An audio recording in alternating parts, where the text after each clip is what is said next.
প্রদেশ BJP কার্যালয়ে আজ মহারাজা বীর বিক্রম কিশোর মানিক্যের জন্ম জয়ন্তী উপলক্ষে একটি অনুষ্ঠানের আয়োজন করা হয়। এই উপলক্ষে তাঁর প্রতিকৃতিতে মাল্যদান করে শ্রদ্ধা জানান মুখ্যমন্ত্রী অধ্যাপক ডাক্তার মানিক সাহা, প্রদেশ বিজেপি সভাপতি রাজীব ভট্টাচার্য, সাংসদ কৃতি দেবী দেববর্মন, ত্রিপুরা ও আসাম প্রদেশের সংগঠন মহামন্ত্রী জি আর রবীন্দ্র রাজ সহ অন্যান্যরা। মুখ্যমন্ত্রী বলেন, মহারাজ বীর বিক্রম কিশোর মানিক্য যে উন্নয়নের সূচনা করেছিলেন, বিজেপি দল তা এগিয়ে নিয়ে যাবে। প্রদেশ বিজেপি সভাপতি বলেন, মহারাজা বীর বিক্রম কিশোর মানিক্য আধুনিক ত্রিপুরার ভিত্তি স্থাপন করেছিলেন।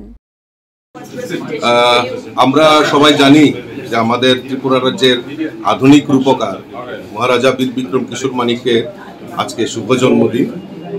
তো আমরা যেই মহারাজা আমাদের ত্রিপুরা রাজ্যের জন্য এত আধুনিকভাবে কাজ করেছেন মানুষের ডেভেলপমেন্টের জন্য, চাহে শিক্ষা ক্ষেত্রেই হোক, স্বাস্থ্য ক্ষেত্রেই হোক এবং সমস্ত যোগাযোগ ব্যবস্থার ক্ষেত্রেই হোক, যে অভূতপূর্ণ যে কাজ উনি করেছেন তাকে স্মরণ করার জন্য ত্রিপুরাবাসী আজকে এই 19 আগস্টটা আমরা সবাই আমাদের ভারতীয় জনতা পার্টি প্রত্যেকটা বুথ স্তরে আমরা এই মহারাজার জন্মদিনটাকে উদযাপন করছি।